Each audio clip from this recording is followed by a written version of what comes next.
Hasn't played yet.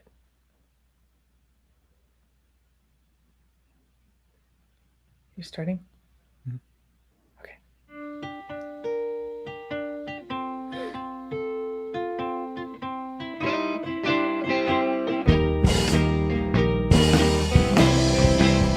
You got the blue bottle blues when you wake up in the night. Don't make a big mistake, 'cause you can never make it right. When you reach out for the vial, feel the ridges in the glass. It's a matter of survival, baby, better watch your back. There is no antidote. There is no antidote. Welcome, everyone. It's a very red pill, blue pill kind of evening. This, our Halloween show. We're going to be talking about heads.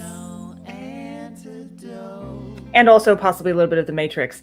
I am so excited to see all of you here today. We've got, oh gosh, lots of people. Andrea Woods popping in. This is, I think, her first live show. Jennifer Pierce, Alexandria. We've got Anthro Girl. Kristen is here.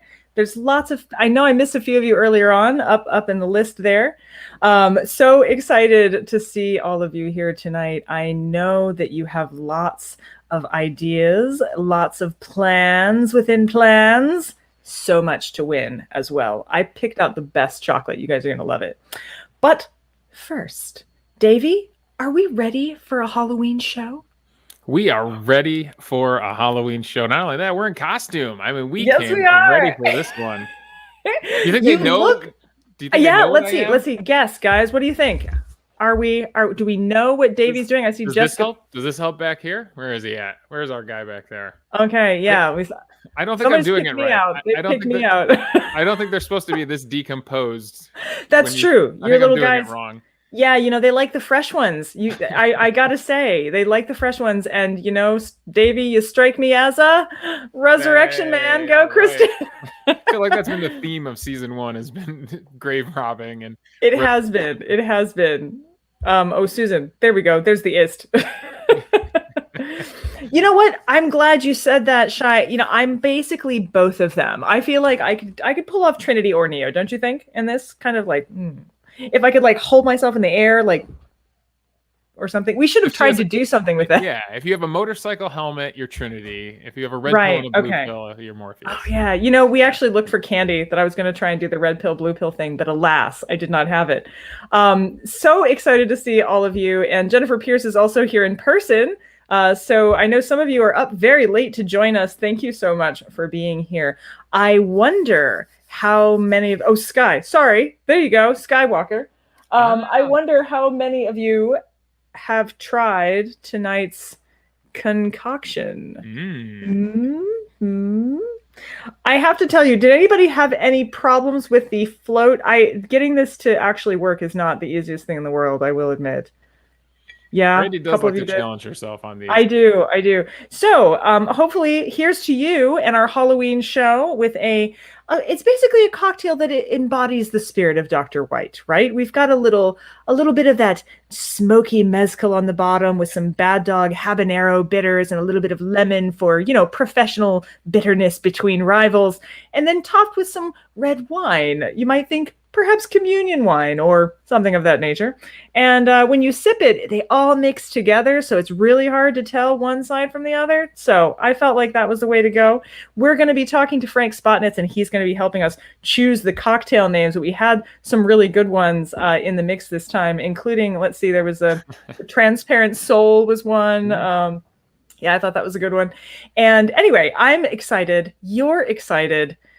We're all excited to bring on some pretty spectacular guests. Not only that, we've got musical performances for everybody tonight. And of course, I have a quiz for Brandy. I'll let you know the name of the quiz this week is called Hey, Hey, We're the Monkeys. Oh my gosh. I'll just leave it at that. We'll find out later in the show what the quiz is all about. I love it. I love it. Susan says habanero bitters are not actually easy to find. I guess that's probably true. Sorry, guys. You know me, I'm kind of a bit in love with the complicated cocktail, but we're complicated and peculiar people. Yeah, it's got to be a peculiar, hard to find ingredient. So, without further ado, and of course, cheers to all of you, I want to introduce our first guest prior to getting into your amazing questions about head transplants and two-headed dogs and stuff. And so I want to give you X-Files and Frank Spotnitz. Welcome to the show, Frank. We're so excited to have you. I'm so excited to be here. Thank you. Happy Halloween. Thank you. Thank you. I know that you said you were going to do a little bit of a run, so hopefully you were able to concoct some version of our happy affair here. I'm going to drink it right after the show. Fantastic. Welcome. You also get a chance to help us choose the cocktail name winner. And I don't know if you had a chance to look at those or not, but do you have a favorite? I do, and there were some really great choices. There were some good ones. Decision, but I even though it's a mouthful, I had to go with One Soul, Two Spirits. Very nice. One Soul, Two Spirits. One Soul, Two Spirits. Guys, I will be in contact with you because anybody who names a cocktail has to get a little bit of swag from our shop. So the first thing I want to say is Frank, you were a big part of the book for me in a lot of ways because I've always been a fan of your show, and then to start reading about Dr. White and realizing that there was some crossover between my worlds, right? Like X-Files colliding with my research. What did you make of Dr. White? Well, I have to say, I loved your book. Thank you. Right Yay! here. It's not surprising because it's like just the kind of book. I wish there were more books like this when we were doing the show. Because yeah. Well, now you have to do another show. Is all no big problem. But he was such a lovely, soft-spoken man. I mean, obviously, he was quite an older gentleman by the time we met him. And it was just shocking to hear him talk about, all the animals he killed and the really grisly kind of experiments he did. Very matter-of-factly, but as your book explains, he was at peace with what he was doing. Yeah. So and it's just interesting to me because he's a scientist and yet he just took it on faith, that these animals had no soul and that it was the right thing to do. It is fascinating to me. His entire construction of soulhood, which that was probably the most interesting thing, is how much he'd thought about it. He thought about it so much he had a whole fourth dimensional understanding of what souls were and why animals didn't have them and why people did and why it was living in the brain. So I thought it was fascinating. He never seemed to question himself at all. Like not even a little bit, even when he had a cat named Sidewinder after performing experiments on it in the lab. Yeah. But, it's interesting because that, if you think about it, Agent Scully was a medical doctor and a Catholic, like Dr. White. And in the show, she explicitly talks about that and how religion is on faith. It's not evidence-based. And she doesn't need proof or require or want proof, for her faith. And that sounds, very much like Dr. White. And it's just an interesting, seeming contradiction to those of us who aren't so religious, that you could, on the one hand, be this ultra rationalist and very detailed, brilliant scientist as Dr. White was. On the other hand, just accept, accept Catholic faith. I love it. Speaking of Mulder and Scully, it's really funny. One of the questions that was asked by our audience members, by Andrea Wood, she asked, "Is Gillian Anderson as cool as she seems?" She is very cool. So and actually what was funny was, I haven't worked with Gillian obviously since the movie that was inspired by Dr. White's work in many ways, but she is so un-Scully-like actually in life. She is nothing like Scully. And, because she's, she was, especially when we were doing the show, she was kind of giggly and vivacious and just fun. And Scully, of course, was very buttoned up and straight. Right. And it was always a mystery to me that she just got Scully so perfectly when she was nothing like her, in real life. Yeah, I love her character so much. I have been occasionally compared to her character at times in my life. I don't know. Maybe it's because I, research heads, people taking heads off of it tends to upset people if you take heads off of things. Another question from also from Andrea Wood, actually, was how do you think X-Files influenced shows like Supernatural? Because we didn't have Monster of the Week shows, and then we had X-Files, and then everyone was like, that's what we need. We need monsters at least once a week. Yeah, well, I hope we did influence Supernatural and the other shows in the genre that came after us. Of course, we were standing on the shoulders of other shows that had inspired us when we were kids. And Chris Carter, who created the X-Files, has talked about the role Twilight Zone played, inspiring him, and a TV movie called The Night Stalker, which just scared the crap out of me when I was 11 years old, and it's still the highest rated TV movie of all time. So I just think we're kind of like in this cultural continuum, and there's like a dialogue between all of us, and the X-Files sort of picked it up and hopefully carried it forward, and then people continue. But I have to say, what is this, 2021, and it's delightful to me that people are still talking about the X-Files and interested in it. Well, I think, we talked about this a little bit when I interviewed you for the book, but the way science and fiction work together in unusual ways, right? So you had told me sometimes we can't, we're a safe place perhaps to experiment with things is in fiction, because that's a space where we can kind of test out those boundaries and those consequences. And I was just wondering if you could say a bit more about that, because I feel like X-Files plays with that a lot too, this sort of what if concept of science and conspiracy and politics. I really think people need stories and fiction to make sense of the world, because we only experience so much life firsthand. Right. And stories, in all kinds of media, not just television, and in books and music, in YouTube videos, all of these things give us the opportunity to experience parts of life that we aren't going to experience directly, and make sense of it and work through things and work through fears. And X-Files was very much about that. Yeah. And in the case of X-Files, Scully was the Watson to Mulder's Sherlock, right? And if you could persuade this ultra-rationalist scientist that there was something going on here, you could persuade the audience. She was like the smartest member of the audience. And so really it was really her point of view, the show. Even though Mulder was the putative hero of the show, it was really Scully who was us, the audience, like the smartest member of the audience going through these stories. Right. And it made it so much more believable and grounded, and therefore frightening, because she made it seem credible. I think you're right. I think that's the show without Scully would have been a very different show. And for me, I think being able to enter in on the ground floor, she's sort of bringing you along. And I guess that is the role of a Watson as well. It enters you into this universe. But I also feel like X-Files, it was my universe. There's so much that is unexplained. And I think particularly for me, I was watching it as a teenager, and I was, life is messy and your body's messy, everything's messy. And you're sort of watching this and going, yeah, I get that. I'll never forget the one of the shows where, I know there was one where a cow crashes through a roof, and I always really liked that for strange reasons.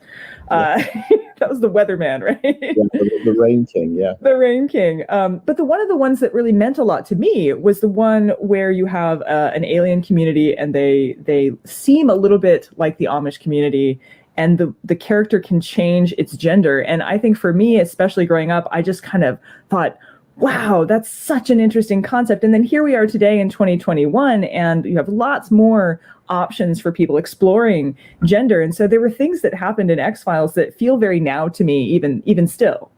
Absolutely. And the whole construction of the show, I think Chris, he flipped gender stereotypes by making Mulder the character of faith, if you will, and Scully the rationalist. Really, the stereotype would have been the other way around. And the irony of that now, 20 some odd years later, is that there's a whole generation of young girls who grew up watching Agent Scully. And there is a thing that has been, demonstrated called the Scully effect, where many, many young women have chosen careers in science because they were inspired by Agent Scully as a young girl. So it's like he flipped the gender stereotypes and then actually influenced the real world in a positive way. And that gets right back to our point about that even though we mostly do nonfiction on this show, on Peculiar Book Club, we do fiction some of the time. We had Chuck Wendig on talking about Book of Accidents and Wanderers, and he'll be on next season as well, talking about his sequel to Wanderers. But I think fiction is where we have this connection to the ability to experience in a real way. Because I don't know about you, but as much as I love physics, and I do, I don't connect with physics. But then you read a story where physics takes part of this world and there's characters in it, and suddenly it feels very different. And so I think fiction is so powerful, and its representation is so powerful at the same time. It's pretty exciting stuff. I completely agree. I mean, physics and the sciences are about the physical truth, as science is able to understand them, whereas fiction is about human truth. Yeah. And I think storytellers, we want truth and we want justice, and we're trying to arrange things in our story and characters and situations in a way that, like, yes, this is the way it is, and communicate that to other people and have them, respond to what we think is right and true. It's good stories. Yeah. Well, yeah. Well, and I think I read into that a lot in this book because, of course, it sounds at first, as a matter of fact, when the editor first pitched it to her publishing house, they said, we're not the fiction wing. We're not the one. And she's like, no.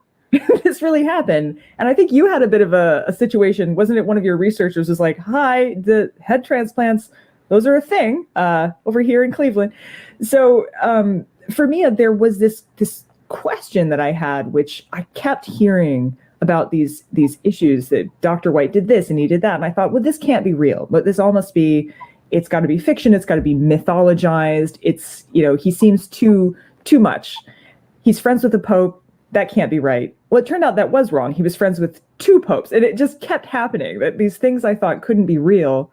The first head transplant in the 70s, and it lived and it worked, and I've never heard about it. Like, how could that be? Yeah. But there's so much that's like that in our lives. And of course, the story then spirals out it's not just a Frankenstein story about swapping heads on things. It is that. But it's also a guy who was trying to save lives and was a really effective surgeon and a Nobel Prize. Well, he was nominated for a Nobel Prize twice for his therapeutic hypothermia techniques. And so you look at these 2 aspects of this individual and you think, how can that be real? But that's all of our lives. All of our lives are messy. Yeah. I mean, for us, we originally started out wanting to make a Frankenstein story, and we thought about swapping heads and bodies, because that played into the character that Billy Connolly played. That was his agenda. And then we came across that photograph, which is the Russian scientist you write about. Is it Demikov, his name? Yeah, Vladimir Demikov. Yeah.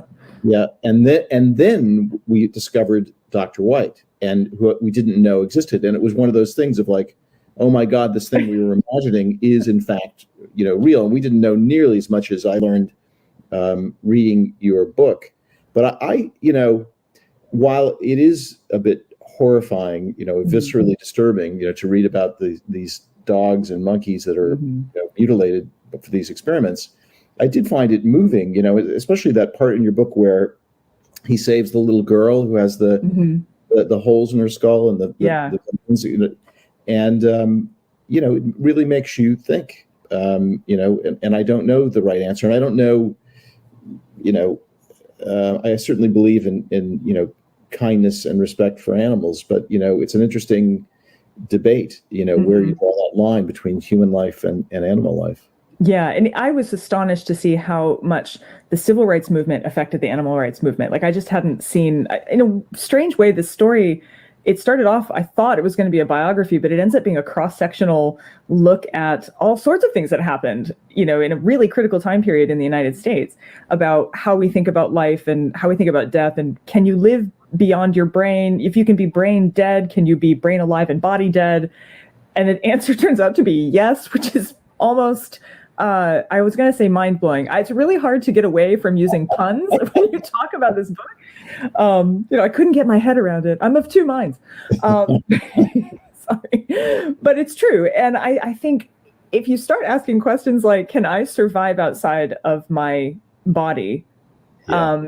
You can understand why when he first transplanted the first successful monkey head, he said in the operating room, I have come to the place where I can transplant the soul. And that sounds like hubris. It sounds like not something, a nice Catholic man ought to be saying. It sounds almost like you've taken one of God's jobs, but he didn't see it that way at all. Yeah. Well, and I thought that was really powerful. The thing that just keeps striking me, my imagination, is what if you did preserve my brain and nothing else? What if I were just brain but conscious, but unable to move anything or have any agency whatsoever, just a passive recipient of reality? I think that would be pretty horrifying. I think that would... Yeah, that doesn't strike me as a good way to end at all. Though White made these very, I don't even remember if I got these in the book or not, but he made this suggestion that disembodied brains would make great computer substitutes. Yeah. Like instead of having artificial intelligence, you just put some brains and attach them to the internet. And I'm thinking Lawnmower Man. I'm thinking all these kind of horror stories and going, I don't know, that's a good idea. But yeah, if you don't have sensory input, what is your experience likely to, are you still going to even feel like yourself? I know humans don't do well in sensory deprivation chambers. I think it would just drive you mad. I get what he's saying about the processing power of the human mind, but we're not computers, we're essential beings. But I have read that they are working on trying to take organic matter and use them as processors instead of just using, silicon, for processing. Right. Yeah, that's freaky too. We had Carl Zimmer on, and Carl said something really interesting in his book, Life's Edge, that we're growing these brain organoids in Petri dishes. And so some of our listeners, if you're listening or watching, they read that book too. But he asks a question. He's like, at what point is the brain organoid enough of a brain that that it has rights? Like where's the social justice aspect of creating things that are doing work for you? And I just suddenly thought about the fact all of the movies and all of the horror stories about AI taking over and sort of saying, we're not going to be your slaves anymore. We might be coming at this the wrong way. In the future, it might be actual organic matter that we have, retooled. And it feels like an ecological question. It feels like an ethics question. And it certainly has the possibility of taking science fiction in a different direction just to help us explore it. Yeah, it's interesting. And this is a bit tangential to this, but, the other thing is that human beings who have low IQs, who are classed as idiots or morons, very offensive languages, but they were denied human rights in this country, right? In the first half of the 20th century, the Supreme Court ruled they could be forcibly sterilized. Right. And there's a connection between that movement and the Nazis and the experiments they did on people, in the 30s and 40s. And so it's interesting how intelligence reduces our appreciation of human rights. And ironically, it was the Catholic Church that was standing up for those people. Right. And it's still going on. I mean, I do a lot with, over at my other journal, we talk a lot about disability rights and how, there's a sense in which people think of disabled bodies or disabled humans as though they're not fully human. And that ends up, of course, in the Dr. White story as well, because a lot of people would say to him, why would you want to perform a head/body transplant? That person will be paralyzed on the other side of that. And what kind of life is that? Yeah. Then you have Craig Vidovitz go, well, I'm tetraplegic and I'm having a life. Who are you to say that a paralyzed or disabled life isn't a life? He's like, my life is worth living. And of course, he was denied an organ transplant himself. They thought he wasn't a good candidate for a kidney transplant because he was paralyzed. And so you see the ableism that is involved in medical choices and medical decisions. And so it certainly gave me a different perspective on head transplant, because I don't think I was in favor. Yeah. I think I was sort of reading it and researching it and going, I don't think we should. And then reading the Craig Vidovitz story and meeting his son, meeting Craig's son and talking to him about his family life, and thought, okay, I sort of have to readjust all of my mental pictures of what this means. Was he the guy that was injured in the soccer accident, like on the pyramid and fell down? No, that was a separate character, separate person. This was he was injured in a diving accident right around the same time that White was actually doing the head transplants. Yeah. Right. Just a split-second bad mistake. Didn't get his hands in front of him before he hit the water, and you don't think of that as being a suddenly very life-changing experience, but it is. But the other guy who was injured in the soccer pyramid said to him, please let me die, right? And then he didn't. He said, of course, I'm a doctor. And then later on, that guy got married and was so grateful that Dr. White had saved his life. But I think you're absolutely right about the ableism of that. And I've spoken to disabled people, and there's a quote actually from a San Francisco activist saying, being disabled is in a genius way to live, because it gives you a different perspective on life that able-bodied people don't have.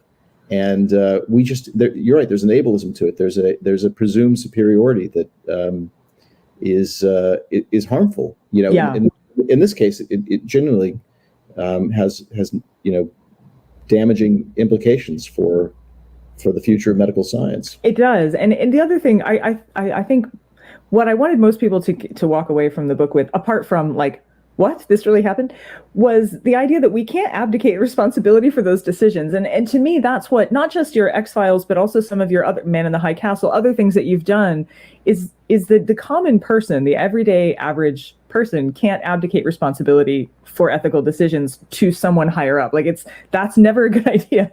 And I think it plays out in a lot of the shows and other types of work that you've done subsequently. Well, when you said that, what made me think of was in the first episode of The Man in the High Castle, there's a scene where Joe Blake is driving across the country and his truck gets a flat tire and the state trooper pulls over to help him, and he sees what look like snowflakes or ash coming down from the sky. And this really nice state trooper just explains, oh, yeah, that's the hospital. They burn cripples and old people on Tuesday. Yeah.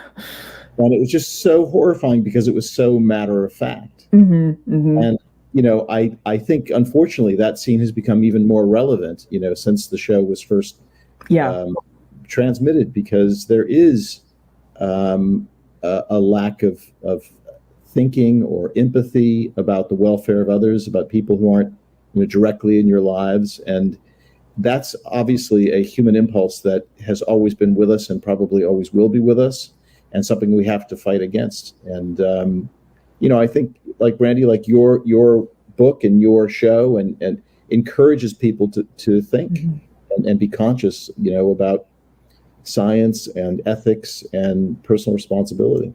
Yeah, and I have to say, we have the Peculiars, as we call them, is a really diverse group of people, and we're so glad. We're very inclusive here, and so, we've got younger people, older people, people in the sciences, people who are stay-at-home parents, people who are trans, we've got all sorts of people mixed up, and we love that about our show and about the fact that they all want to get in here. And in fact, I have a couple more questions from them too, and they're really good about questions. I love their questions; they're always good. Mike Breen asks, if you were asked to say helm a reboot of X-Files and it was going to run all the time like it normally did, would you still have that overall story arc? Would it still be Aliens and Monster of the Week, or would it be something different? Well, I think to me the key of the X-Files that it was about the limits of what we understand, which you said something along those lines earlier in this conversation. It's like, especially if you're a scientist, you realize, how much we don't know. And I think that was one of the many things that the X-Files did right. It just left you with a sense of wonder and mystery, right? Scully never won at the end, right? It was you were always left with this possibility of the supernatural or of alien life. To me, the heart of the show isn't necessarily an alien conspiracy, but the idea that there's intelligence out there, the idea that, we don't understand the universe, I think is eternal. Yeah. And I think the X-Files could go on forever because it's about, questions that never go away, I think you're right. It explores the darkness and then leaves you with hope. And I think, it could come back. Of course, it could come back as long as, people wanted to tell those stories. And they're powerful stories. I had a question from Kristen Meston, but you actually just answered it because she was asking about that very thing, about what that arc, the future arc would be. So we've had great questions, and you have given great answers, and we're so glad you could be here because this is our Halloween show after all, and we've got new winners to announce in just a little bit. And since we're talking about heads anyway, I feel like we're going to wrap up by leaving you with a song by Charming Disaster, who does our theme song, which is also about heads. So, Frank, thank you so much for being with us tonight. Thank you. It was a pleasure. Oh, hello. Hello. It's Charming Disaster again with another song for you, peculiars.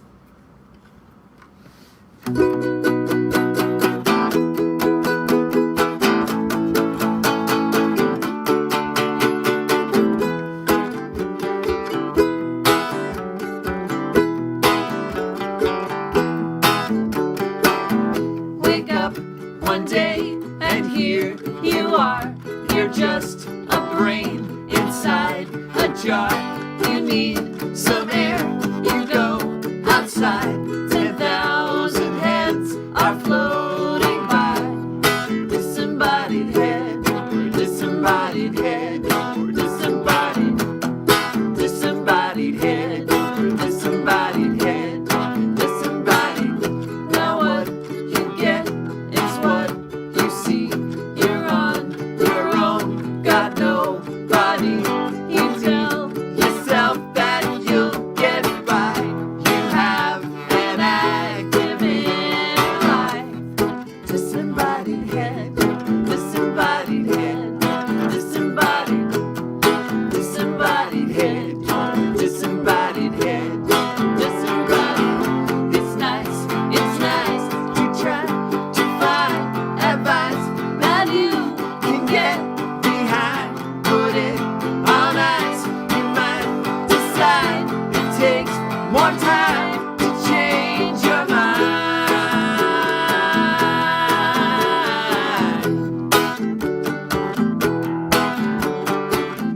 They say success is worth the wait. You close your eyes, you meditate.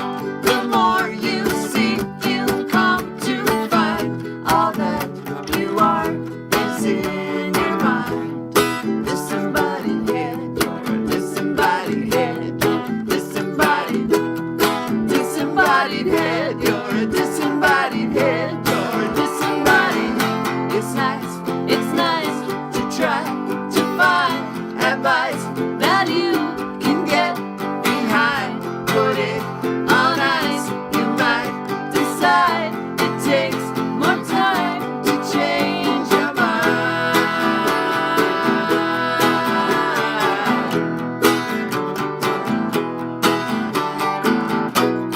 Disembodied head, you're disembodied.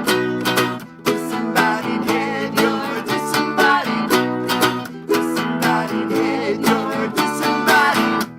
Head. Disembodied head, you're a disembodied head. You're disembodied. Disembodied head, you're a disembodied head. You're disembodied.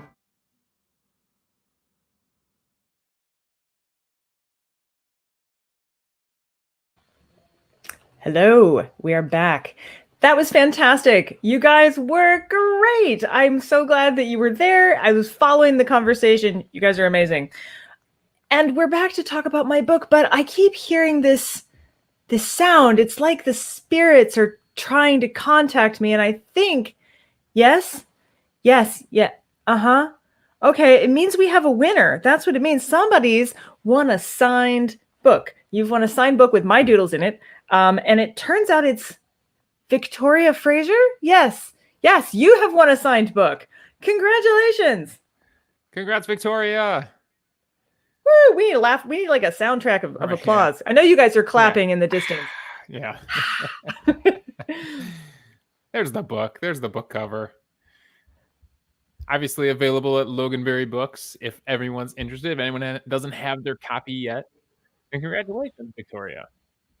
Yes. Brandy, we gotta talk about your book. And I know. There's so much going on. Where did the peculiars want to go? That's what I'm curious about. I Now that know, Brandy I can answer your know. questions directly, I mean, we could talk about the Cold War. We could talk about Cleveland. If anybody has questions about Cleveland, I'm happy to jump in and answer anything you want to know about. I heard a conversation going on about local McDonald's at Geneva on the Lake. So Yes, I've I stopped at did that see McDonald's that. before for I breakfast. know, I do. Yeah, I'd love to talk about that. So several of you we'd have to go back up in the chat, but we can start there, and the rest of you can type in your questions, and we'll keep going. But it's absolutely true. I like what you had to say about the fact that it seemed, on one hand, like it was him connecting with the common person, and on the other hand, perhaps a sort of bid for final validation. And I think that you might be onto something there. It seems like it might be both things. He certainly did it before he retired, but then he picked it up and did it much more after he retired. And he also seems like he did not have the healthiest habits and very set in his routine. Yeah. And McDonald's is kind of the perfect place to have unhealthy habits that are set in routines. So that is true. That is true. But I think that's a fascinating one. And the fact that he had an office, I left this out of the book, but he basically wanted his own parking space at the McDonald's with his name on it. And they said no. And so he made up a little desk card for himself instead. And so that would sit on his table, his specially reserved McDonald's table. Excellent. All right. So let's get into a little bit of what the peculiars are saying. So Kristen chimes in with, I have to say that my lingering thoughts after reading the book tended toward being horrified by the idea of my whole body being used by a different head. So being the one who has to give up their body. That's yeah. Yeah, and I saw Ben say something earlier about, like, is it a body transplant, is it a head transplant?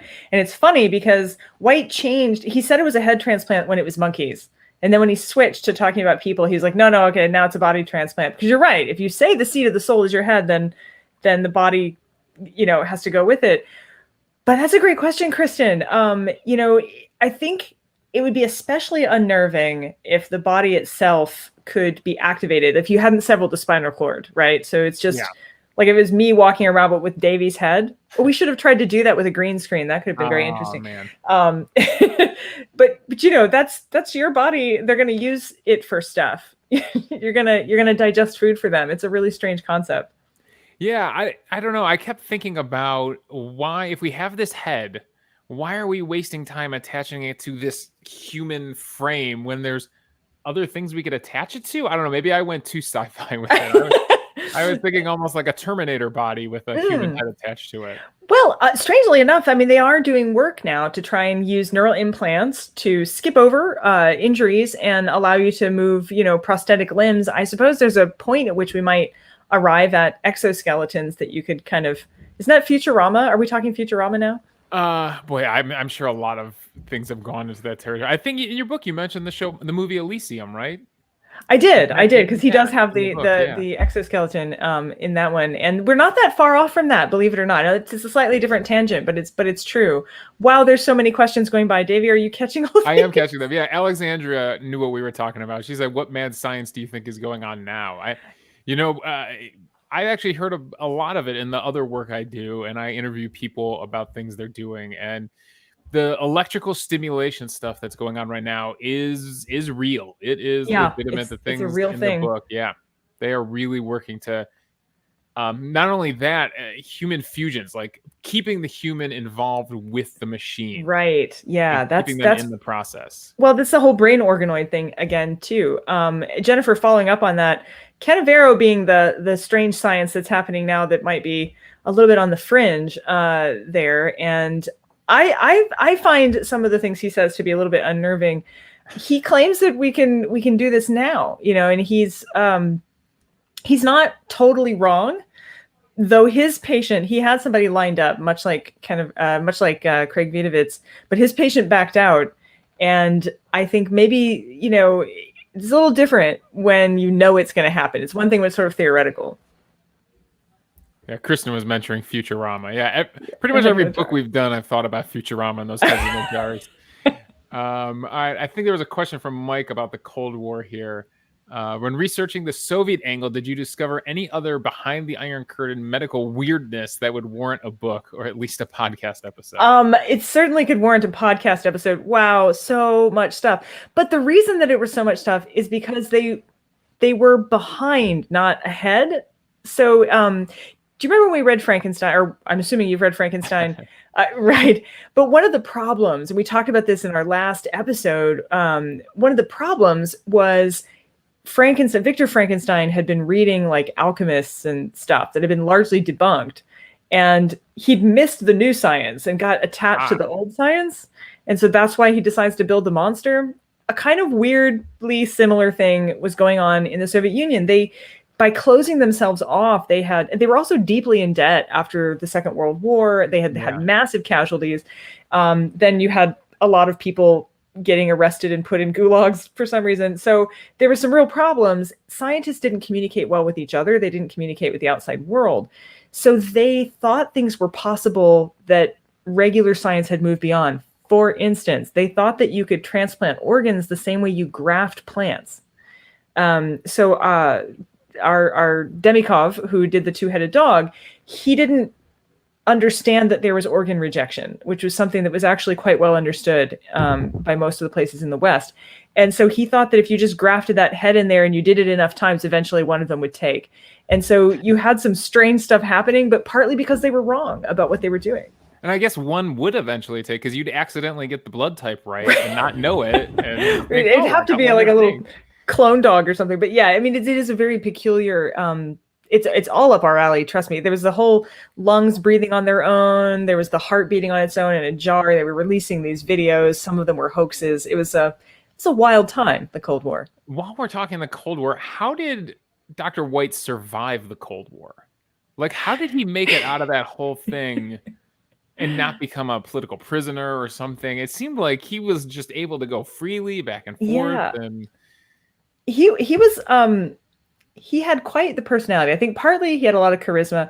He was also, I think, a lot smarter, a lot more savvy than he sometimes gets credit for, because he had this kind of personality that was sort of big and blustery, but he knew what was going on too. One of the things he was really good at was figuring out what people really needed.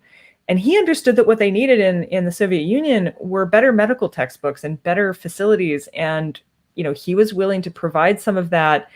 He ends up performing surgeries on people who are quite high up in the Kremlin over time, and doing some stuff that I was like, wow. So, he was very popular and somehow remained so his entire life.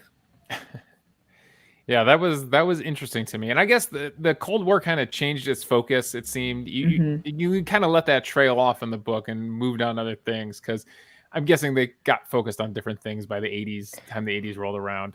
Yeah, it's kind of the fall of the Soviet Union, the end of the Cold War affected Dr. White in ways I don't think he expected. For one thing, some of the science that we were willing to pay for because we were racing the Russians dries up, because now people are focusing on other things. Also, I lived through the 80s. There was a lot of, we wanted to save the whales and the dolphins and stuff, because we started caring a lot more about animal rights, and it became a much more obvious issue. And so when you want to have 300 frozen monkey heads in your laboratory, it sounds different than it did during the Cold War. Yeah. All right. Let's see. We got Kesa. How do we pronounce her name? Is it Kesa? Kaisa? I'm sorry. I apologize. I would love to turn my brain into a wetware computer, CPU. Oh, yeah. I thought it was amazing that he came up with that, because it seems very well. I'm sitting here as the Matrix character right now, right? Like, I'm just zeros and ones. The chair's not really here. I took the pill. But you're right. There's a real sense in which he saw the benefit of merging technology and human in ways that we're just now getting around to. And I don't know if I'm impressed or alarmed by the fact that he got there first. I mean, sci-fi has thought about uploading the consciousness to a computer. I know that Marvel Comics has a character named Zoloft, a German scientist who uploads his brain to like old analog computers. He has a whole server brain that runs his consciousness after he dies. So yeah, sci-fi's thought about it in comic books and things. Right. Yeah. Let's see here. Alexandra said, do you think there would be modified donor laws to comply to healthy lifestyles so you can have your head transplanted? Oh, wow. That's a really good question because in the story of Craig Vidovitz, one of the reasons he actually reaches out to Dr. White, like I think people probably assume that Dr. White went around being like, I need a victim. But actually Craig sought him out because he'd been denied a kidney transplant. And it happens to a lot of tetraplegic patients. They eventually have an organ shut down. And he was told he wasn't a good candidate for the same reason, like, oh, well, you're not a good candidate because you're tetraplegic. And he felt that was incredibly ableist. He didn't use that terminology, but he said, nobody should make that decision for me. So I feel like I ought to be allowed to do this. I've gotten away from the question already. What was I was going somewhere with this. Where was I going, I've already been reading on to the next question. Sorry. There was an answer in there somewhere. The laws about the head transplant. Oh, right. That's it. It. That for Craig was like, yeah, I want this to be because I want to be a good donor. And if he wasn't a good donor, he wouldn't have gotten a kidney. And so I do wonder if there's something in there, right? Like do you have to mark that on your card? Like organ donor, I'm okay to be a crash test dummy, like in Mary Roach's book. I'm okay to be used to test bombs. You can have my body for a body transplant. Like, I don't know. Is that something that we'd have to think of an entirely different category for? Well, right now you have a living will. You're gonna have a posthumous will, and all the things that you agree that can be done to your body or your brain if it's kept alive. I have to tell you, I wrote my will recently, and I actually marked on it, does not want to be tested with bombs. Does not, like, I was like, you know what? Post Mary Roach, I'm thinking about things a little differently. Let's see here. Kaisa has fixed me. Thank you, Kaisa. Kaisa. Speaking of Cold War, Ben asked, were there other scientific paths that ended with the Cold War? It seems like technology switched from things like the space race to consumer products after the Cold War. Yeah, I think you're right. It's funny how like races stop when you win them. So the United States felt like they won. Now that may or may not be true, but that obviously frees you up to kind of focus on different things. And also technology was just getting smaller and more internal. That we had the digital age kind of came upon us all of a sudden. Technology has changed really fast. It took us a long time to get to space, but not a very long time to go from a computer like this to like that. And when you think about it, I think that our attention just shifted. And I wonder if it's going to shift back. Now we've got billionaires going to Mars and stuff. So it's hard to know, but we are really reliant on technology. The reason you can't buy a new car right now is because they can't get the chips to manufacture car brains. I mean, if you think about it that way, we get beyond a certain place in technology and we haven't even realized we've got there yet. Yeah. Absolutely. All right. More fun questions from the Peculiars. Kristen chimes in. Weird question about the audiobook narrator, Brandy. Did you ever meet her? She spoke in a spookily similar cadence to you, so it almost felt like just listening to you telling the story. So I got to pick the voice actress. They wouldn't let me read the book. I don't know why. I think I'd be great at it. But so I literally went out and was like listening to all these people going, who sounds like me? Who sounds like me? Who sounds like she sounds like me? So you're right. I picked her partly for that reason. She's also really great. She's done a lot of other really good books. And I listened to a couple of them and I thought, yeah, she's got this. But I've never met her. It is, I'll tell you, from editing a audiobook, it is work. It is. Yeah. If any of you are authors out there that write your own books, probably want to hire someone to do the audiobook because you have to get every intonation and inflection, and you can't miss anything. Well, I am surprised. Mistake. I mean, I threw all these Russian words at her. She was. I mean, I went to Moscow, and just me trying to navigate the subway. I props to her for pronouncing all those words. All right. Wait, I'm hearing something again from the spirits. Yes? Oh, there's some chocolate winners? Yes. Chocolate skulls? Is that what I'm hearing? Oh, this person has my name. Brandy Mansfield? Brandy Mansfield, you have won chocolate skulls according to either the spirits or the Matrix. It could be either at this point. So that's our third winner after the cocktails tonight. Just listening to those inner wavelengths. Sorry to slow you down. Carry on, Davey. The comments are coming so fast here. Alexandra said a Black Mirror series. I think she was talking about, this appearing in pop culture. Susan said Picard got uploaded into an Android. That's right. Yeah. Now I would go for that. I feel like I'd make a great Data. Could be another costume. Anthro Girl says, I want these chocolates.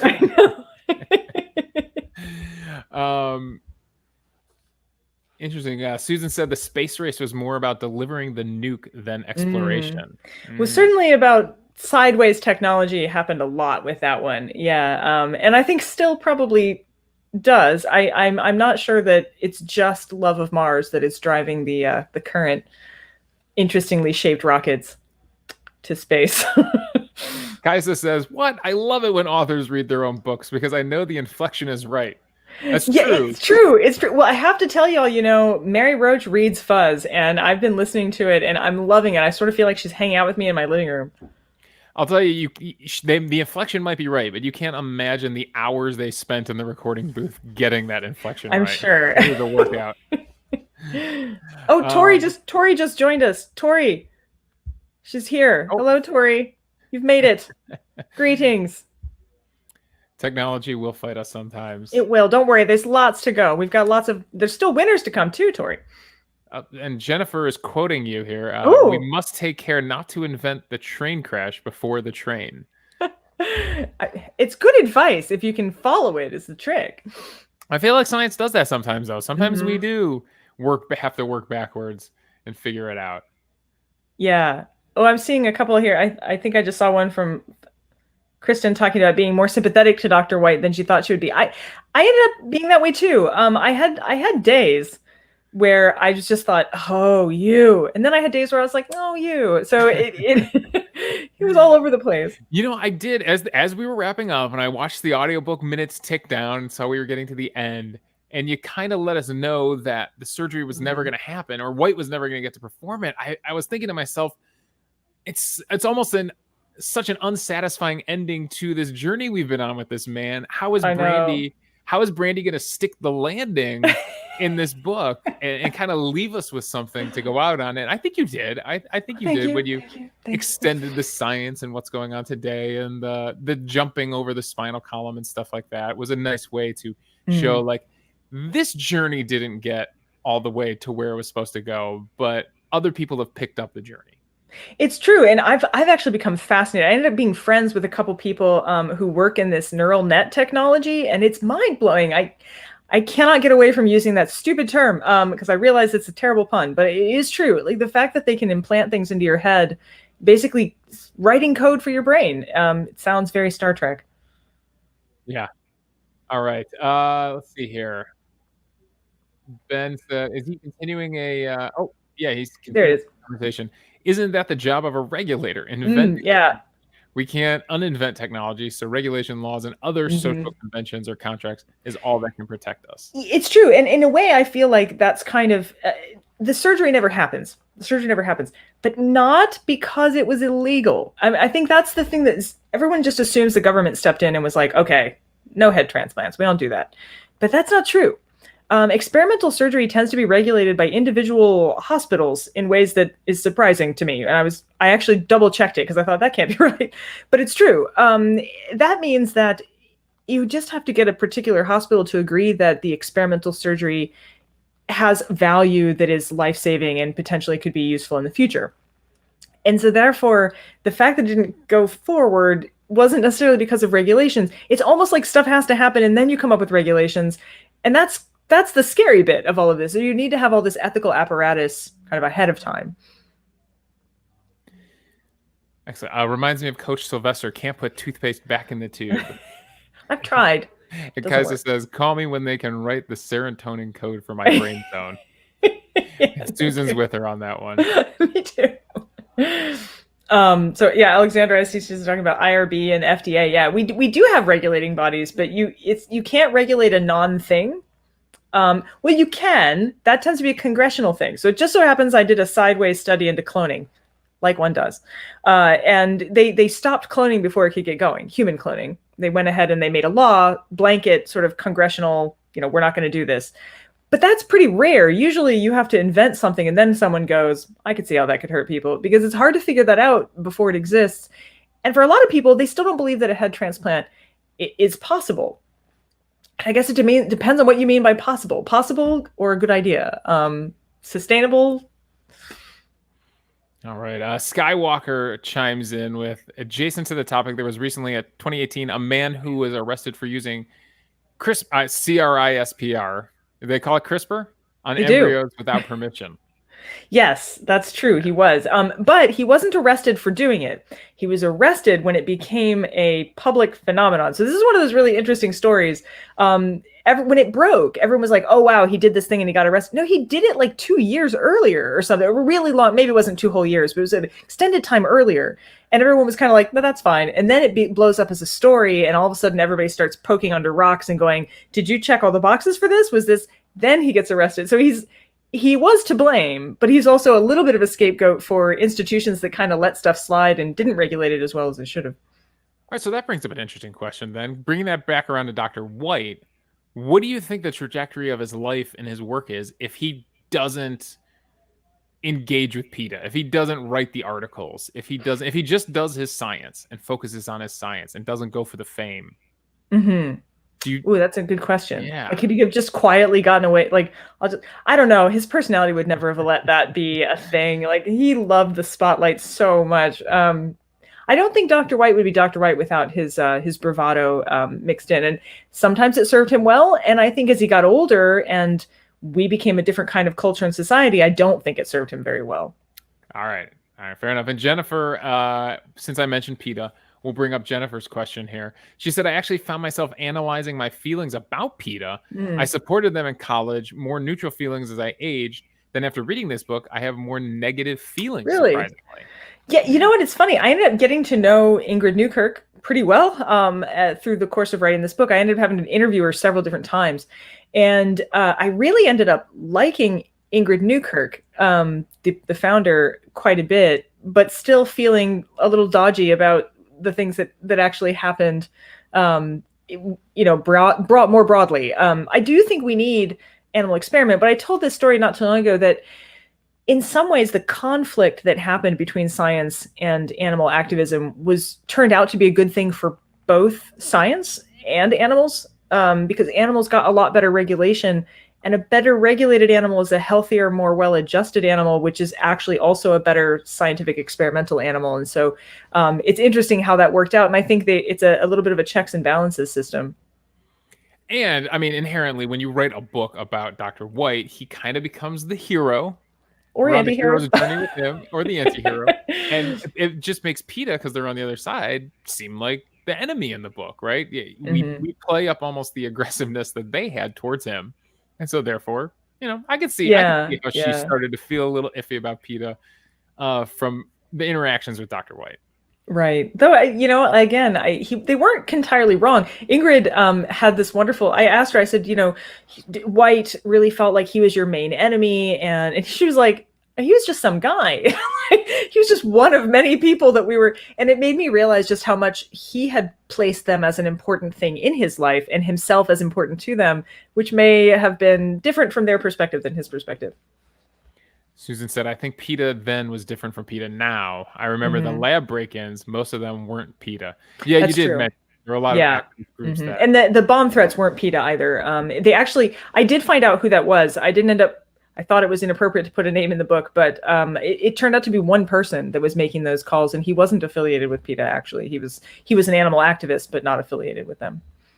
Yeah, it almost feels like PETA is from a different era. Skywalker says current PETA as a whole has a bad reputation, I think. Yeah, it feels like it was an 80s or 90s thing. It doesn't even feel like I feel like we're a little more sophisticated today about the way we handle animal research. Yeah, well, and I think that PETA still exists, and they're more sophisticated in how they handle their campaigns as well. It's a little bit less, it's not throwing blood on fur coats or anything anymore. Quite, it's a little bit different.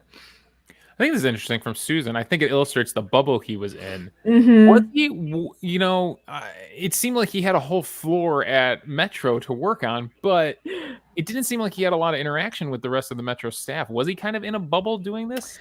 It's interesting. He surrounded himself with people who ended up really liking and admiring him, and that he ended up really helping their careers. That's not a bad thing, but it does mean that there's a bit of a potential echo chamber that takes place there, right? Because you're influencing people who grow up. And as a matter of fact, later in his life, when he gets sick, his surgeon was one of the people he trained to be a brain surgeon. So there's a real sense that he never quite leaves that area. But Metro does move on. They move on. They want him to retire. They want the floor back. It's time doesn't stand still, even for Dr. White. Yeah. Kristen, well, speaking of time, Kristen asked, do any of Dr. White's children or grandchildren talk publicly about him ever? Yes. His daughter, Patty, who lives here in town, she talks about him quite a lot, and she's done interviews and some other. In fact, she spoke to Frank Spotnitz before too, and that's partly how I got in touch with Frank Spotnitz. There's a really funny story behind that. Somebody had contacted Patty and said, I really want to interview Dr. White. And it was just like a local kid club, whatever. So she managed to put them up in a cheap place and got them cheap flights into town. And so then Frank Spotnitz, she didn't know who he was. He calls up and says, hey, I want to come interview Dr. White. And she's like, okay, so here's the hostel. And he's like, that's okay. I have a private jet. Oh, that's a little different then. Yeah. Wait. Yes. Once again, the Matrix, the spirits, they tell me there's another chocolate winner. Another chocolate. I feel it. It's, yes, it's Susan Ballinger. Susan Ballinger has won chocolate. There's chocolate happening. I can feel it in the air. Actually, I wish I was eating it. Congrats, Susan. Yay, Susan. All right. Washing hands. Well, while we're taking a break from talking about Dr. Butcher, do we want to bring in some of our other guests that we have and get to some of our other elements from our Halloween episode? We should. I have a special cameo for all of you. This is very exciting because she's one of my best friends and I know you all love her. Let's bring on a special message from Lindsay Fitzharris. Happy Halloween, Peculiars! It's me, Dr. Lindsay Fitzharris, and I'm excited to tell you that I'm going to be on Season 2. Brandy and I are going to be talking to my good friend Chris Scaife, the Raven Master at the Tower of London, about his incredible book, which looks at what it's like to care for the ravens at the Tower. Also, if you subscribe to the Peculiar Book Club, you're going to get some exclusive sneak peeks about my forthcoming book about the surgeon Harold Gillies, who was rebuilding soldiers' faces during the First World War. I'm excited to talk to Brandy about the title, the cover, the release date, and much, much more. This is a real epic tale I've spent 4 years researching and writing, and I can't wait to share it with you. So I hope to see you on Season 2, and in the meantime, have a great Halloween. Woo! I love Lindsay. Lindsay is so great. That was fantastic that she was able to drop in and say hi to us. And they love her too. Look at all the love for Lindsay in the chat. Love for Lindsay. And also for the Raven Master. So I see several of you know who the Raven Master is. We're hoping, now I cannot guarantee this, but we're really hoping that he's on duty the night that we do the show, because then maybe we could get him to actually take us to see the Ravens, which I think would be totally worthwhile. What's more peculiar than that? Live Raven coverage. I mean, it's kind of awesome. I'm excited for her new book as well. I know a little bit more about it, but I'm not allowed to tell you. So I can't wait for her to come on, and then we'll do our special events too. Believe it or not, we also have another song from Charming Disaster. We also have a few more winners, and we have a costume contest coming up. That's right. So Brandy and I were not the only ones to come in costume. I know not everyone obviously could be on camera, but you did send in your photos and you did send in some pretty spectacular Halloween costumes. So we're going to bring those up right now and take a look at some of our peculiars and the costumes that they wore for this Halloween or previous Halloweens. That's right. So let's take a look. All Halloweens are equal in my eyes. Skyly, so this is a Pokemon inspired costume right here. Liz, this is she made that. Yeah. That's trick or crazy. treat costume. I love that. Carrie with a dark spooky photo. Very nice. All right. Jennifer is on the left there. I believe that's a Stevie Nicks inspired costume. I love it. Susan, an arachnid inspired costume from Susan there. I like it. My wife also has a giant rubber spider that she brings out for Halloween. Jenny looking very skeletal. Jenny Feel looks a like little someone vintage the on it. resurrectionist might have picked up. Oh, that's true. You guys Corinne should was a crime scene. She was a crime This scene. is in great. one. Exhibit B. She's a body of evidence. Body of evidence. That's right. That's right. There we got Leona. I love this. Very We've cool. got, Leona. there we And go. There we Kristen, go. and Kristen. Kristen's our last one. Kristen She made did that it too, thing. yeah. Yeah, that's nuts. So several of you made costumes. I am so impressed. I'm deeply impressed. I mean, I cheated. I already kind of look this way, so I put on a coat and some sunglasses. I tend to scrounge together costumes. What can I find? An old boat line. But you brought a shovel, which I think is pretty magical. A shovel Okay, that still has some dirt on it. Still has some dirt on it. So we had some winners. I have to tell you, I was struggling with this a little bit. So we ended up with 2 winners. Now, our winners of the costume contest actually get the Hopeless Maine personal demons. And this is I've been putting up pictures of it everywhere. It's fantastic. It's such a cool, it's a comic style. It's a, what do you call it? Graphic novel. It's creepy. Yeah. You guys are going to love it. It's all us. And our winners are winner number 1, Liz. Liz, you are winner number 1. And Skyly, you are winner number 2. So you each get a fantastic, weird book that I think you're going to love from Hopeless Maine. If you're not following Hopeless Maine, you can find them online. They do all kinds of fantastic stuff. They also do prints. It's creepy goodness. It's got a kind of ghostly feel to it. There's a lot of squid-related, kind of steampunk gothic. I don't know. It feels right up our alley, basically. Oh, yes, the Black Eyed Pea. Black Eyed Pea was... You guys are clever, and frankly, cleverness goes a long way in my book. I'm really excited for you both. So, congratulations to you guys. We also have, yes, we had a runner-up for that one. So, Carrie Lee, you're a runner-up for that one, and so you're also going to get some chocolate. So, congratulations, Carrie Lee, as runner-up for that costume contest. Brandy, they're saying your costume was no hat tonight. That was your. I know. Yeah, it's my letting your hair down. You're right. Whoa, my hair all the way down. I let all my hair down. So I'm very excited. You guys did great. Everything looks perfect. I'm so glad, because you have to understand, this is my favorite holiday. We even talked about trying to bob for apples, but couldn't figure out how to do it on screen. Next Halloween. Next Halloween. All right. So shall we hear another song, Davey? Absolutely. All right. I have to tell you guys a little bit of information about this before we run it, though. This song was inspired by me. So, Charming Disaster, they're friends of mine. They're actually going to come to be staying with me in Cleveland here soon. They're going to be performing in Cleveland. And they had invited me to a show a couple years ago. And I said I couldn't go because I was driving to Idaho, which was true at the time. And they said, oh my God, she's killed someone. That has to be a euphemism. Someone's dead. And this song comes, so I feel like this is very special. Peculiars, it's based on me. And it's like kind of my birthday. So here's the song from Charming Disaster. Hello. Hello. Greetings, Peculiars. We're so glad to be here. And here's a little song for you.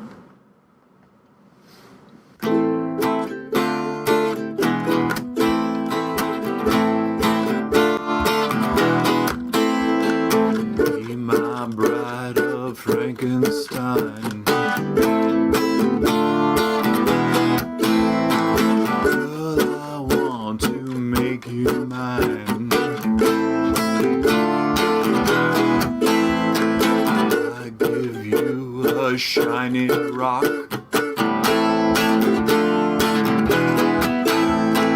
Zap you with electric shock. I got an updo with a lightning bolt. Come a little closer for 1,000 volts. I'm gonna love you though you're not so smart. Say I do and I'll give you my monster heart.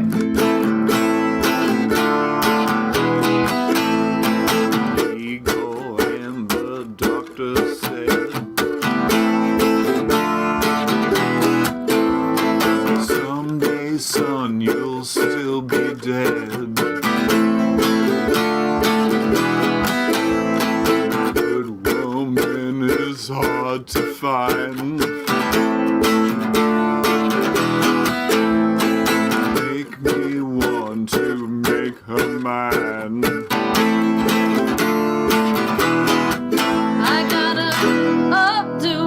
a lightning bolt. Come a little closer for 1,000 volts. I'm gonna love you though you're not so smart. Say I do and I'll give you my monster heart.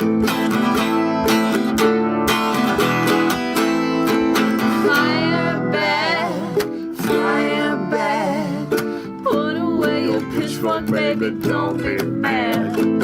Fire bad. Show me what you're doing in the doctor's lab.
I love them.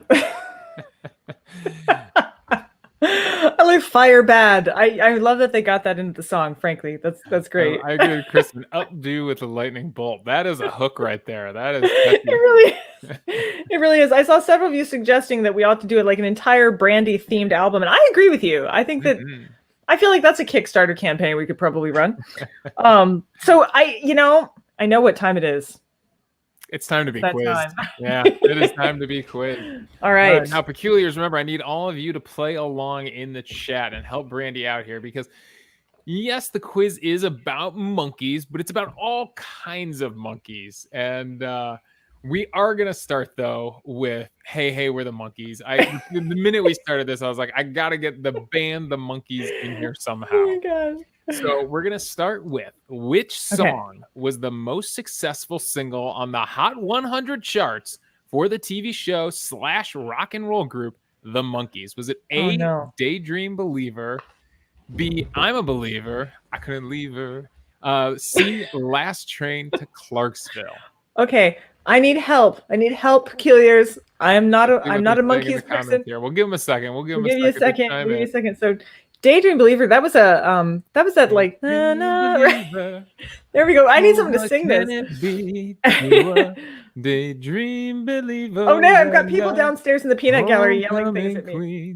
Is this it? We got some A's, we got some B's, we got some A's and B's. They're all right. I'm a believer, I couldn't leave her if I tried. Oh, Thing's giving me instructions from the peanut gallery. All right, I'm gonna say A. Is it A? She's gonna say A. Daydream Believer. The answer is I'm a Believer. What? No, I'm a Believer.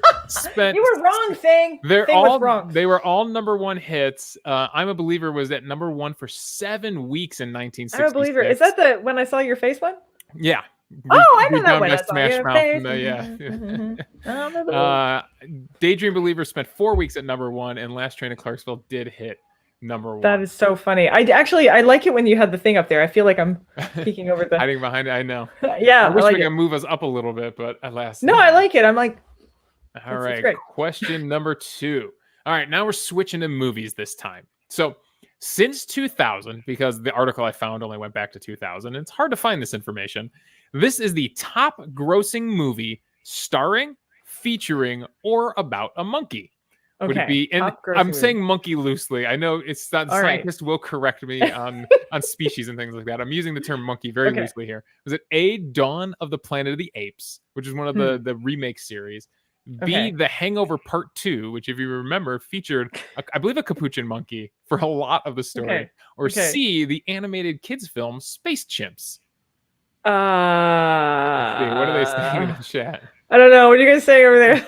They're still talking about monkeys. Still music. talking about monkeys music. Okay, I know a little bit A lot about Planet of the A. Apes. Yep, some I know A's a little coming bit in about from that one. Skywalker and Jennifer. Okay, The but I don't know if Hangover I've was a seen big Dawn. series. Hangover was a big series. I only saw the first one. There was a tiger in that one. Okay, you guys are all over the place. All right. I'm gonna go on a limb. I'm gonna go with Kristen, and I'm gonna say C. It's Space Chimps. Space Chimps. Those animated movies do pull in a lot of kids, right? Nope. The answer No. is Dawn of the Planet of the Apes. The second one was the most successful of the trilogy. Dawn of the Okay, Planet Dawn of of the the Planet of the Apes. Ah, Good curse. movie too. I Very good I movie. prefer Spaceballs. I like the ending of Spaceballs. You guys haven't seen. All right. Question 3. We've done music. We've done I didn't movies. get any of these right yet. Now we're going to real life. So I feel like you have a chance Okay. at this one. All here. right. So researchers have had plenty of success teaching monkeys, and again, I'm using that very loosely, sign language. But Okay. only this monkey was actually able to talk. Was it A, Coco, B, Kanzi, or C, Vicky? Okay, are we talk sign language talk? No. Talk, verbalize. Talk, and verbal say talk. They were able to say the word mama. They were able to say papa.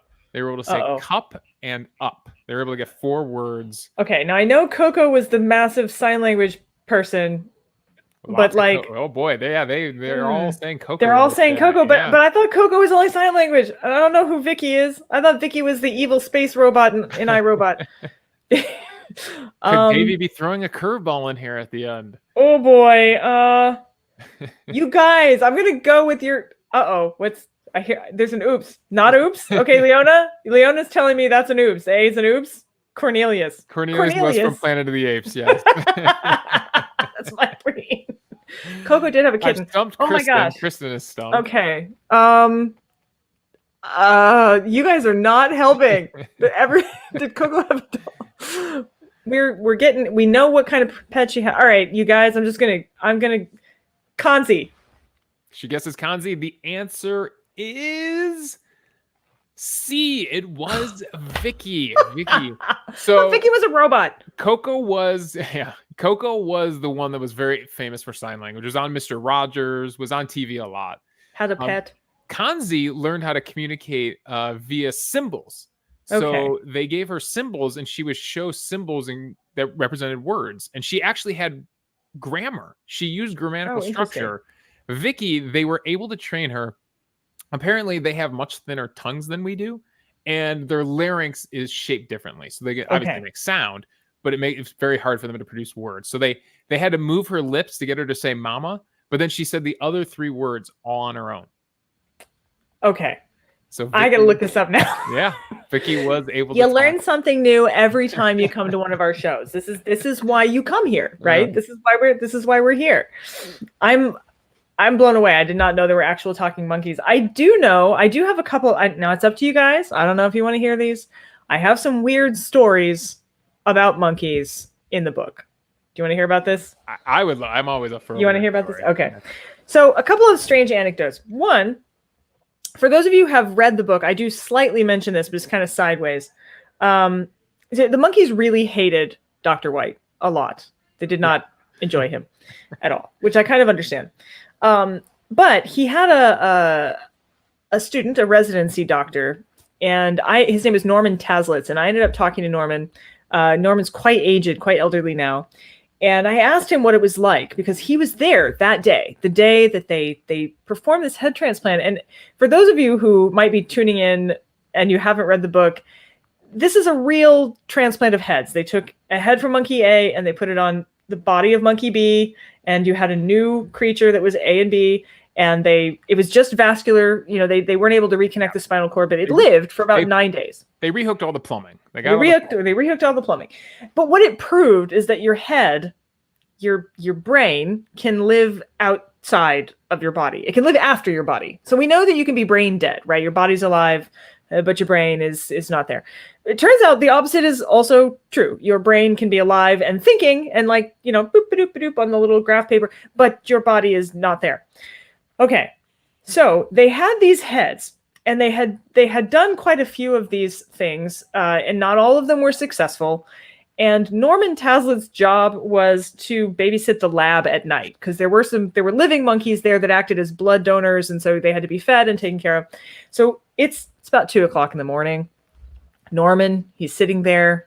He's probably having some coffee, and there's a monkey's head that's just by itself, not attached to anything. And it just opens its eyes and rolls its eyes around and looks at him. And it's 2:00 in the morning. And Norman was like, I was not the same after that.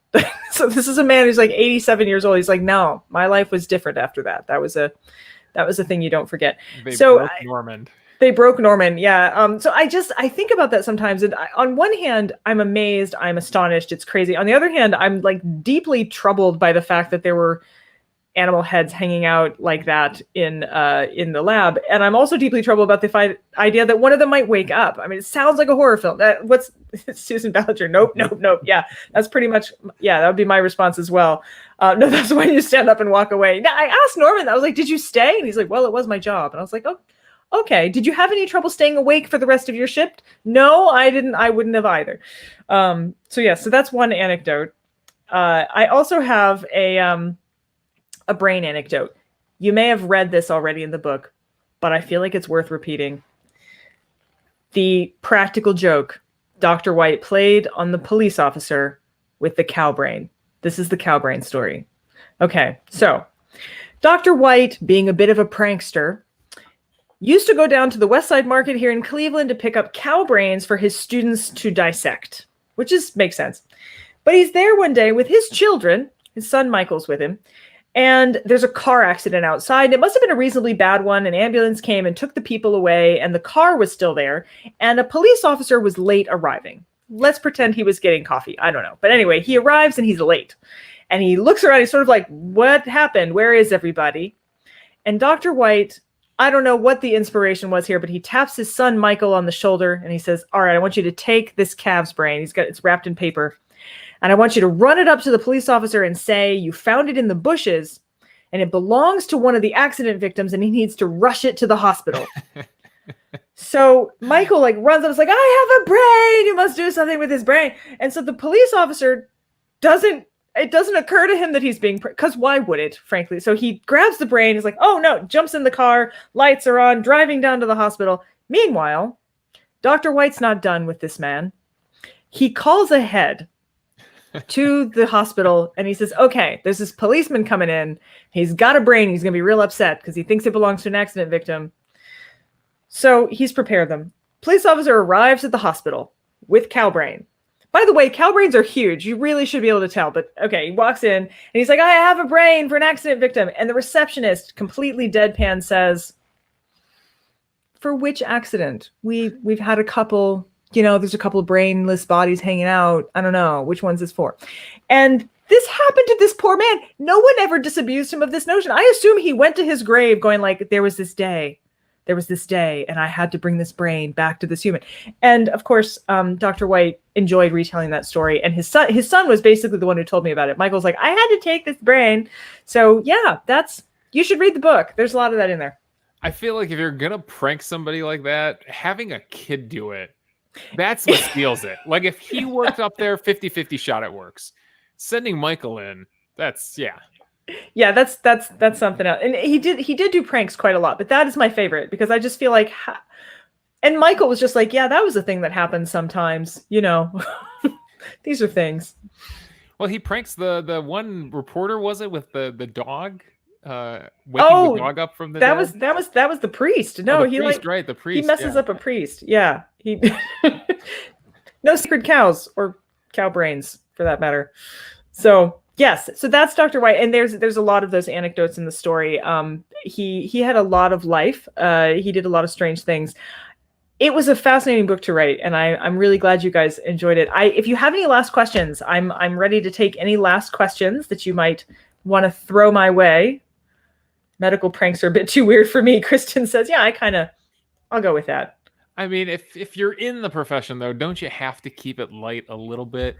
I mean, even, didn't our story about our medical examiner, was that Judy, right? Melnick, who was our medical examiner? Yeah. Didn't even she say they have to keep it light a little bit? Like you just can't, you'd burn out. You guys. Okay, well, a couple of you are totally into it. There you go. Tacos. Yeah.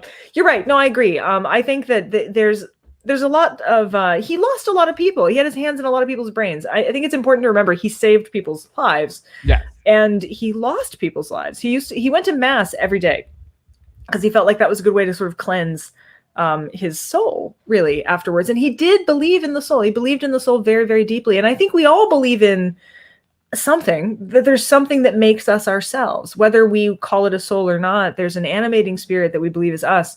White believed it lived in the brain, and I think probably a lot of us would tend to agree with him. So they're already looking up recipes for cow's brains. I think we've lost them. I love my gang. You know, this is what makes you guys awesome. This is like, I threw a little anecdote about cow brains. You're like, I bet I could saute that. This is why the Peculiars are my favorite people. All right, Kristen is bringing it back to science. One last science question. If he hadn't have died, did he have an actual chance at the Nobel Prize for his cooling process? You know what? I think he did. He had been nominated by Joseph Murray, who was also a Nobel laureate and who had performed the first kidney transplant. And I think, yes, I think he probably did have a shot at it, but they do not deliver them posthumously. And he died before the awards, so we'll never actually know. But I think definitely there was a real chance. Mm-hmm. I do. Yeah, it's almost it's amazing how he got so fixated on the one thing he didn't realize how much he had already accomplished. Or maybe he did. I mean, he was going for the Nobel Prize at the end, but it felt like he probably could have pushed that research further. He could have. It's interesting to me how, in some ways, you have to ask yourself, why don't you know that there was a monkey head transplant? And the reason is because some people probably didn't really want you to know about it. When Joseph Murray nominated White for the Nobel Prize, he actually told him, like, play down the monkey stuff. Maybe we won't tell people about that. So it's clear that science had an understanding that, like, maybe that wasn't where you should hang your hat. But for Dr. White, who did believe in the soul, believed he was saving souls when he saved brains, that was always going to be something really deeply important to him. And so I thought it was important to resurrect that idea, your resurrection man tonight, Davey, to resurrect that idea that for white brains and souls, that was really what it was about. And he thought that he could transplant a human soul and so save a soul in that sense. Now I'll ask you, with the one head he did transplant, right? The monkey head that was successfully transplanted. There were a couple, but yeah. Oh, yeah, there were a couple. But that first one, the way you describe it and the way it tried to bite him, that's my favorite part of the book right there. You could say, so do you agree, as a scientist, it was a success? That the soul came with the monkey head? You know, it's really interesting, since we couldn't ask the monkey, but we're not just brains, you know? I mean, we are a lot brains, but your gut has neurons in it. Your body matters to who you are, your identity, your selfhood. The way you understand yourself is very deeply involved in what you look like and you know, pieces of you. I just don't know. I think that some aspect of you would translate over there, but would you be the same? I'm not sure that we can really say that. I think the monkey retained enough of, like, that guy. I think he was in there. But in terms of the monkey's selfhood, I don't know that that's a question we could answer. And maybe we never will be able to until somebody up and actually does it. Yeah. I like to think that the monkey's last thought before he went under was, that son of a bitch. And his first thought when he woke up was still... Yeah, that's you. I remember you. Yeah, so I do think that's a... Well, here we go. Ship of Theseus. Yeah, I get asked this a lot, actually, the Ship of Theseus. This idea that if you replace all the planks in the end, is it still the same ship? That's a great question. I get asked that quite frequently. I don't know. I don't have a good answer for it, and I don't think that White thought he had an answer for it, but I'm not sure that he actually did. Well, So then we have to ask: is this the ship, or is everything inside there the ship? And right, or if we're going to start programming for water, I don't know. If we're going to start programming for brains, is the chip the ship? The chip of Theseus might be where we're headed next.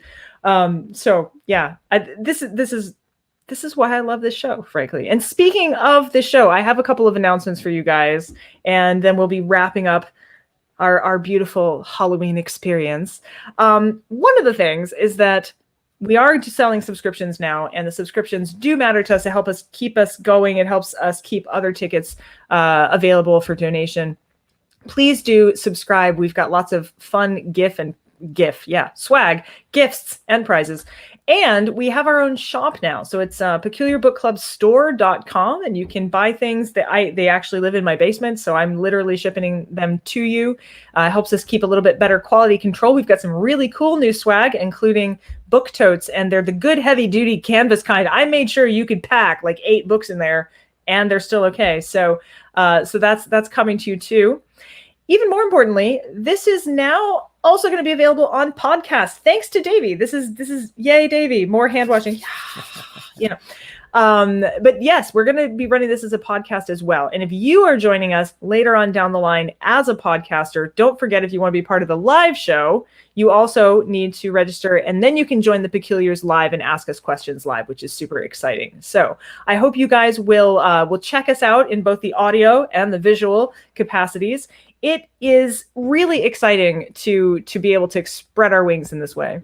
And it's available on almost every podcasting app you could probably use. And if you have a suggestion for other apps, we'll get it on there. But we're on Apple Podcasts right now. We're on Spotify, iHeartRadio. We're on Amazon Music. So a lot of the big places, Google Podcasts, if you use that, Stitcher. Mm-hmm. So I know there's some more obscure ones out there now. There's so many podcasting apps. So check us out, and you could find most of the links from the Anchor podcasting page. But we'll share it all out with you. You'll get it from Brandy. Yes, you will. I'm going to be sending out some sort of press releases soon. Somebody just asked me if we have a Zoom background meeting thing. I wish. I don't know how to make one of those, but that would be really cool. We do have some fun stuff up there, including there will be some artwork. I'll have some prints up there before too long too. If you want a Brandy Schillace weird, peculiar original, they're going to be up there as well. Okay, I think that's everything that I had tonight. This was so much, but it was also so good. Thank you guys for being part of this. This is both a birthday and a Halloween celebration for me. Y'all get chocolate, and I'm sending you virtual chocolate if you didn't win chocolate. And I just want to thank you for being here. You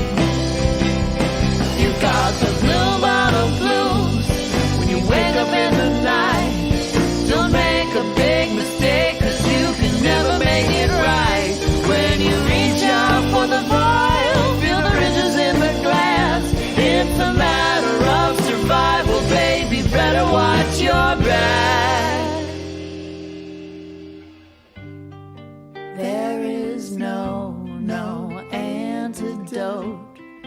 There is no antidote.